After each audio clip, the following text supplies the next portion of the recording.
प्रदेश विशेषमा आज हामीसँग हुनेछन्। कर्णालीमा दाहाल र नेपाल पक्षबीच भागबण्डामा विवाद, मन्त्रीमण्डल पुनर्गठन रोकियो। युवाकालमा भारत बसेका नेपाली जीवनभर सस्तोमा श्रम बेच्न बाध्य, 2 छाकको जोहोमा गयो जीवन। सिंचाई सुविधाले बैतडीमा खुसियाली, सधैँ बाँझो हुने खेतबारीमा तरकारी र गहुँ। र बागमती प्रदेशको कृषि अनुदान कार्यक्रममा पहुँचवालाको हाली मुहाली, साना किसान हेरेको हेरे। नमस्कार, म श्रद्धा आर्याल। यी थिए प्रदेश विशेषका लागि आजका सामग्री। यसबाहेक आज हामीसँग बेरोजगार प्युठानी युवाले गाउँघरमै रोजगारी पाएको प्रसङ्ग रहनेछ। हेर्दै गर्नुहोला प्रदेश विशेष समाचार, समीक्षा र सन्देश।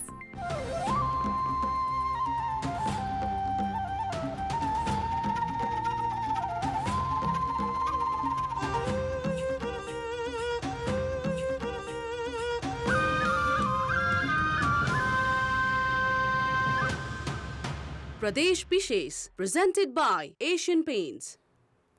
कोरोना भाइरसका बिरामीमध्ये मृत्यु हुनेको संख्या 23 थपिएर 960 पुगेको छ। यस्तै पछिल्लो 24 घण्टामा काठमाडौँ उपत्यकामा 1622 सहित 2824 संक्रमित थपिएका छन्। अहिलेसम्म संक्रमितको संख्या 1,73,000 नाघेको छ। 13,023 नमुना परीक्षण गर्दा 22% संक्रमण पुष्टि भएको हो। थपिनेको तुलनामा संक्रमण मुक्त हुनेको संख्या धेरै भएकाले निको हुने दर 77.7% पुगेको छ। पछिल्लो 24 घण्टामा 3620 जना संक्रमण मुक्त भएका छन्। 37,765 सक्रिय संक्रमित मध्ये 30,986 जना घरमै रहेका छन्। घरमै बस्ने संक्रमितको मृत्यु हुन थालेपछि स्वास्थ्य मन्त्रालयले अनुगमन गर्न स्थानीय तहलाई निर्देशन दिएको छ। संक्रमितलाई गाह्रो भएको पाइएमा अस्पताल पठाउने व्यवस्था गर्न भनेको छ। यस्तै कोभिडका बिरामीसँग उपचारका लागि धरौटी रकम माग्ने सरकारी अस्पतालसँग स्पष्टीकरण पनि मागिएको छ। मन्त्रालयले यसअघि नै धरौटी नलिन भने पनि धरौटीका लागि अस्पतालहरूले सूचना नै निकालेका छन्। अब लागौँ अर्को प्रसङ्गतर्फ। कर्णाली प्रदेश सरकारको सत्ता समीकरणमा नेकपाका अध्यक्ष पुष्पकमल दाहाल र वरिष्ठ नेता माधव कुमार नेपाल गठबन्धन बीच सहमति हुन नसकेपछि आज गर्ने भनिएको मन्त्री परिषद पुनर्गठन केही समयका लागि टरेको छ। कर्णालीमा प्रधानमन्त्री केपी शर्मा ओली पक्षलाई एक्लाउन एकमत भए पनि आन्तरिक भागबण्डा नमिल्दा तत्काल मन्त्री हेरफेरको काम टरेको नेताहरूले बताएका छन्। कर्णाली प्रदेशका मुख्यमन्त्री महेन्द्र बहादुर शाहीलाई हटाउन सुरुमा नेकपा अध्यक्ष केपी ओली र वरिष्ठ नेता माधव नेपाल पक्षधर सांसदहरूले अविश्वासको प्रस्ताव ल्याए पनि केन्द्रको समीकरण नै प्रदेशमा सत्ता बाँडफाँडको कुरा मिलाएर ओली समूहलाई एक्ल्याइएको थियो। नेपाल पक्षले साथ दिएपछि नै दाहाल खेमाका शाहीको पद जोगिएको थियो। दाहाल समूहले मुख्यमन्त्री सहित 4 र नेपाल समूहले 3 मन्त्रालय पाउने गरी मन्त्री परिषद पुनर्गठन गर्ने सहमति त्यतिखेर भएको थियो। शनिबार साँझ मुख्यमन्त्री शाहीले सबै मन्त्रीलाई राजीनामा दिन दबाब दिए पनि नेपाल समूहका आर्थिक मामिला तथा योजना मन्त्री प्रकाश ज्वालाले नछाड्ने भएपछि मन्त्री परिषद पुनर्गठन टरेको हो। मुख्यमन्त्री शाहीले संसदीय दलमा बहुमत पुर्याउन नेपाल समूहका 3 जनालाई मन्त्री बनाउने सहमति गरेका थिए। सोही अनुसार सबै मन्त्रीलाई हटाएर पुनर्गठन गर्न दबाब दिँदा नेपाल समूहका मन्त्री ज्वालाले नछाड्ने भएपछि थप गृह कार्य गर्न दाहाल पक्ष लागि परेको छ। अध्यक्ष कमरेड प्रचण्ड हैन, वरिष्ठ नेता माधव नेपाल, त्यसपछि अब झलनाथ खनाल, नारायण काजी श्रेष्ठ, वामदेव गौतम लगायतको टिम एकातिर, अब अध्यक्ष हैन केपी ओली प्रधानमन्त्री पनि हुनुहुन्छ, उहाँ एकातिर हुने स्थिति जो देखा परेको छ नि, अब त्यसको प्रभाव त तल परिहाल्छ नि। त्यसो त ओली पक्षका सामाजिक विकास मन्त्री दल रावल र पर्यटन मन्त्री नन्दसिंह बुढाले पनि राजीनामा दिन मानेका थिएनन्। तर मुख्यमन्त्रीले हटाउन सक्ने आङ्कलनका साथ उनीहरूले सामाजिक सञ्जाल मार्फत अहिलेसम्म सहयोग गर्ने सबैलाई धन्यवाद भनेका थिए। आइतबार नै मन्त्रीमण्डल हेरफेर गर्ने तयारीका साथ मुख्यमन्त्री शाही अघि बढे पनि केन्द्रीय सत्तामै असर पर्ने देखिएकाले पनि तत्काल पछि हटेको बताइएको छ। यद्यपि तिहार अघि नै मन्त्रीमण्डल हेरफेर गर्ने गृह कार्य भइरहेको मुख्यमन्त्री शाहीका राजनीतिक सल्लाहकारको भनाइ छ। प्रदेशमा पार्टी र सबै तह सबै पक्षलाई मिलाएर बाँकी कार्यकाल पुरा गर्ने गरी र काम पनि देखिने काम पुरा हुने गरी मुख्यमन्त्रीले मन्त्रीमण्डल पुनर्गठन गर्ने तयारी गर्नुभएको छ। आफैमा पनि अब भौतिक पूर्वाधार मन्त्रालय गत 1 वर्षदेखि रिक्त रहेको अवस्था पनि छ। त्यसो भएको हुनाले यो अहिले आवश्यक पनि छ र तिहार अगाडि नै यसको पुनर्गठन हुन्छ। नेकपा कर्णालीको विवाद केन्द्रीय नेतृत्वले टुङ्गो नलगाए कर्णालीमा अध्यक्ष दाहाल पक्ष र वरिष्ठ नेता नेपाल पक्षले प्रधानमन्त्री ओली पक्षलाई किनारा लगाउने लगभग निश्चित छ। ओली खेमा भने केन्द्रीय राजनीतिक के हुन्छ भनेर पर्खर हेरको अवस्थामा छ। कान्तिपुर समाचारका लागि क्यामेरामा नवीन शाहीका साथ कमल पन्त र पूर्णबहादुर खड्का, सुर्खेत। नेकपाको आन्तरिक विवाद यति बेला सतहमै आएको छ। अब केन्द्रको राजनीतिले प्रदेशको राजनीतिलाई निर्धारण गर्छ कि? सुदूरपश्चिम प्रदेशका नागरिकको प्रमुख रोजगारीको गन्तव्य हो भारत। त्यहाँका अधिकांश नागरिक रोजगारीका लागि भारतका विभिन्न सहर जाने गर्छन्। स्वदेशमा रोजगारी नपाउँदा 2 छाक टार्नकै लागि युवा उमेरमै भारत छिरेका अधिकांश नागरिक आफ्नो जीवनकाल नै भारतमा सस्तो मूल्यमा श्रम बेचेर बिताउन बाध्य छन्। यी हुन् कैलाली लम्की चुहाका हिरालाल देवकोटा। सानै उमेरमा आमाको निधन भएपछि उनलाई छाक टार्नै मुस्किल पर्यो। 19 वर्षको कलिलो उमेरमै 2043 सालतिर छिमेकी र साथीभाइसँगै उनी भारत गए। अहिले उनी 54 वर्षका भए, तर भारतमै मजदुरी गरिरहेका छन्।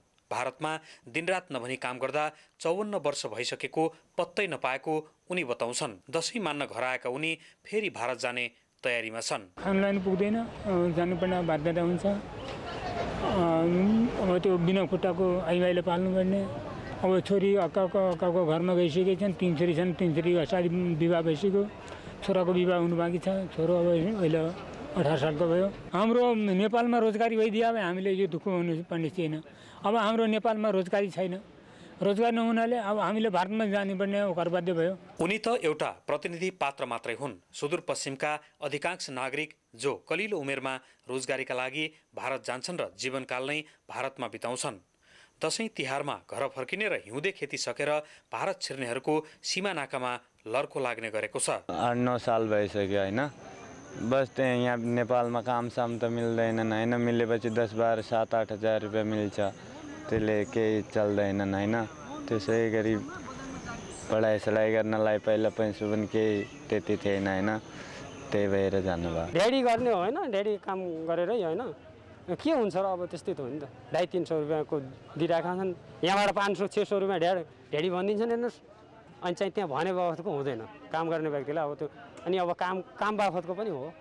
काम हेरेर हुन्छ, त्यस्तो हुँदैन। यहाँका अधिकांश नागरिक वर्षेनी यसरी नै भारत जाने गरे पनि सरकारसँग आफ्ना कति नागरिक भारतमा छन् र उनीहरूको अवस्था कस्तो छ भन्नेसम्म थाहा छैन।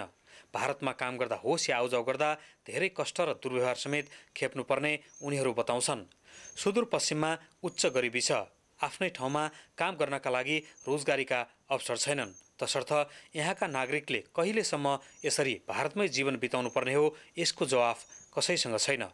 कान्तिपुर समाचारका लागि क्यामेरामा सुदीप थापाका साथमा टेकराज जोशी, धनगढी, कैलाली।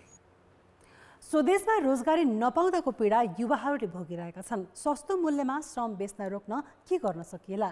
तपाईँको विचार हामीलाई हाम्रो ट्विटर ह्यान्डल @KTVमा मेन्सन गरी लेख्न सक्नुहुनेछ। प्रदेश विशेष presented by Asian Paints. प्रदेश विशेष presented by Asian Paints. Mahakali किनारका खेत सिँचाइ अभावले सधैँ बाँझे हुन्थे, तर अहिले लिफ्ट सिँचाइबाट बैतडीको दशरथचन्द नगरपालिकामा महाकालीको पानी खेतमा पुर्याइएको छ। आकाशे पानीको भरमा कहिलेकाहीँ खेती गर्ने किसान सिँचाइ सुविधाले हर्षित भएका छन्। बैतडीमै पहिलो पटक महाकालीको पानी स्थानीय किसानहरूले सिँचाइमा प्रयोग गर्न थालेका छन्। जिल्लाको दशरथचन्द नगरपालिका वडा नम्बर 10 को तीरखडेनीमा महाकाली नदीबाट पानी तानेर त्यहाँका खेतमा सिँचाइ गर्न थालिएको हो। महाकाली नदीबाट लिफ्ट सिँचाइ योजना सम्पन्न भएपछि त्यहाँका बाजा खेतहरूमा हरियाली छाएको छ। धेरै कालपछि यो सिँचाइ भयो, हामीलाई धेरै धेरै खुसी लागेको छ। और रुडे संस्था नगरपालिका ओडालाई धेरै धेरै धन्यवाद छ। पानी तानेर चाहिँ खेत सिँचाइ गर्नु पर्यो भनेदेखि पश्चिमतर्फ उदाएको जस्तो, सूर्य उदाएको जस्तो लाग्यो मलाई। अर्को कुरा के भनेदेखि कुनै पनि नहुने काम, नसक्ने काम गर्न खोजेमा तेरी तैँले त्यो काम कसरी गर्न सक्छ? त्यो काम भयो भने तिरमा रोपाइँ लाग्छ। नेपालको पुच्छर बैतडी, बैतडीको पुच्छर तिर खडेनी, यो तिर हो लास्ट भनेपछि तिरमा रोपाइँ लाग्छ रे। असम्भव हुने कुरा चाहिँ अहिले रोपाइँ लाग्न थाल्यो। सिँचाइकै अभावमा घाँसे मैदानमा परिणत भएका यहाँका खेतहरूमा अहिले महाकाली नदीको पानी पुगेको छ। यहाँका अहिले किसानहरू तरकारी फलाउन र गहुँ छर्न व्यस्त छन्। अझ रोपाई गर्न पाउने भएपछि उनीहरूको खुसीले सीमा नागेको छ।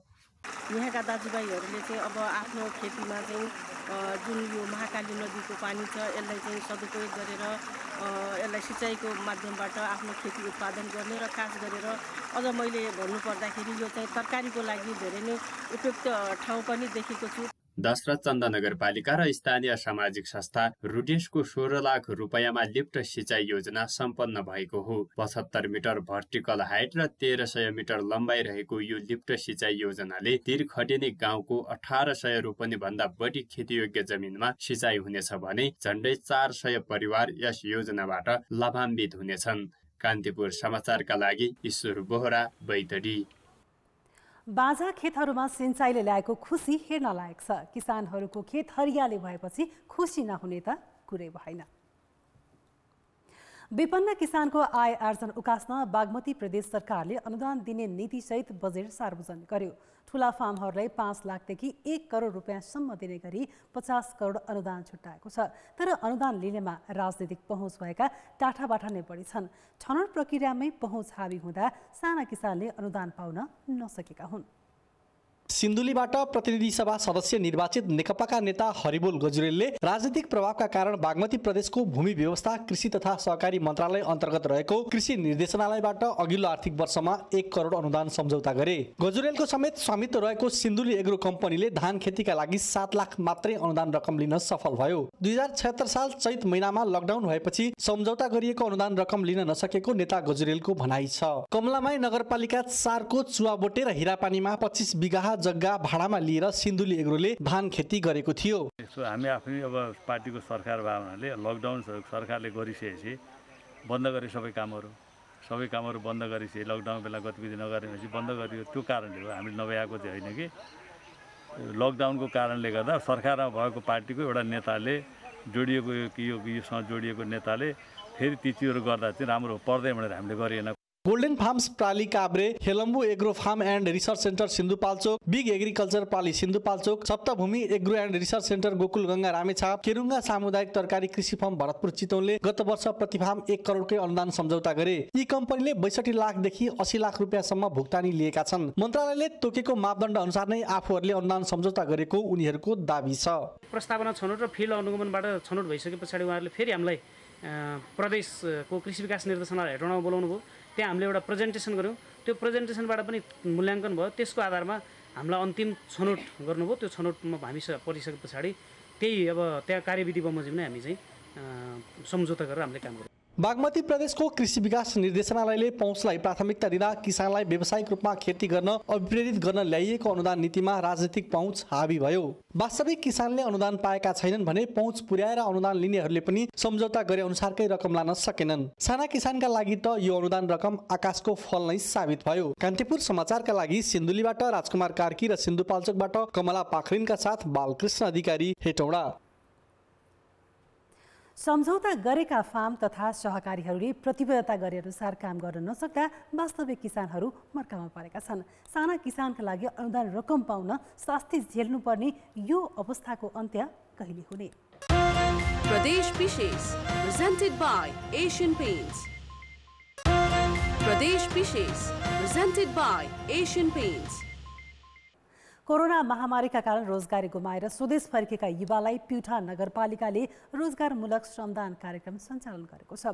यस्तै एकातिर घर फर्किनेहरूलाई जीविकोमा सहयोग पुगेको छ भने अर्कातिर विकास निर्माणमा जनसहभागिता बढेको छ। पहिले डोजरको प्रयोगबाट गरिने काम जनताले आफै गर्न इच्छा देखाएपछि नगरपालिकाले स्थानीय युवाको सहभागितामा सडक, खानेपानी, सिँचाइ कुलो, मर्मत जस्ता साना कामहरू अघि बढाएको छ। कोरोना महामारीका कारण बेरोजगार बनेर विदेशबाट फर्किएका र गाउँकै बेरोजगारहरूका लागि नगरपालिकाले सुरु गरेको श्रम रोजगार कार्यक्रम उपलब्धिपूर्ण देखिएको छ। हामीले यस्तो अपेक्षा गरेका छौँ कि हामी विदेश गएर 18-16 घण्टा खट्नुभन्दा आफ्नै गाउँमा साग सिस्नो ढिँडो खाएर आफ्नै घर परिवारसँग बसेर आफ्नो गाउँमा रोजगार मिल्छ भने त्यो धेरै राम्रो हो। 10वटै वडामा एकैसाथ सुरु भएको श्रम रोजगार कार्यक्रममा प्युठान नगरपालिकाका प्रमुख अर्जुन कुमार कक्षपति आफै हातमा कोदालो बोकेर उपस्थित हुने गरेका छन्। उनीसँगै वडाका जनप्रतिनिधि पनि सहभागी हुन्छन्। माथि विदेशबाट आएका कोरोनाले हामी जो तराई भएका छौँ यस मुताबिक सबै हामी जनतालाई समातेर हामी चाहिँ गरिब गुरुवाहरू जुन चाहिँ जो हामी बेरोजगार भएर बसेका छौँ ती बेरोजगार भएका सबैलाई समातेर हामीले काम गर्न खोज्यौँ अझ राम्रो हुन्थ्यो। नगरपालिकाभित्र अहिले करिब 500 जना श्रम रोजगार कार्यक्रममा सहभागी छन्। सहभागीहरूले दैनिक 630 रुपैयाँ ज्याला पाउँछन्। यसका लागि चालु आर्थिक वर्षमा 60 लाख रुपैयाँ बजेट विनियोजन गरिएको छ। उपभोक्ता समिति गठन गर्दै उनीहरूलाई सहभागी गराइएको छ। नगरपालिकाका प्रमुख अर्जुन कुमार कक्षपतिले जनतासँग काम गर्ने योजना अनुसार श्रम रोजगार कार्यक्रम ल्याएको बताए। प्युठान नगरपालिकाले यो आर्थिक वर्षमा कोभिड-19लाई लक्षित गरेर हामीले श्रम रोजगार कार्यक्रमको नीति पास गरेका छौँ। सो अनुसार प्युठान नगरपालिकाको 10 वडामा अब हामी भारतबाट र तेस्रो मुलुकबाट फर्केर आएका हाम्रा नगरवासी दाजुभाइहरूलाई एउटा चाहिँ गाउँमै स्वरोजगार एउटा चाहिँ अवसर प्रदान गर्नको लागि हामीले यो अभियान सुरु गरेका छौँ। एकातर्फ बेरोजगार भएको समयमा रोजगारी पाउँदा युवाहरू दङ्ग छन्, अर्कोतर्फ आफैले भोट दिएर स्थानीय तह सम्हालेका जनप्रतिनिधि आफूसँगै काममा सहभागी हुँदा उनीहरूमा काम गर्ने उत्साह झनै बढेको देखिन्छ। कान्तिपुर समाचारका लागि शमशेर विक्रमजीसी, मानागाउँ, प्युठान। घर फर्कनेहरूको जनसहभागिताले विकास निर्माणमा सहयोग पुग्नु सुखद कुरा हो। देशमै काम गर्ने वातावरण भए विदेशी नै बाध्यता कसैलाई हुँदैन थियो। प्रदेश विशेष आजका लागि यति नै। प्रदेश समाचारहरूको साथमा भोलि फेरि आउनेछौँ। कान्तिपुर टेलिभिजन हेर्दै गर्नुहोला। नमस्ते।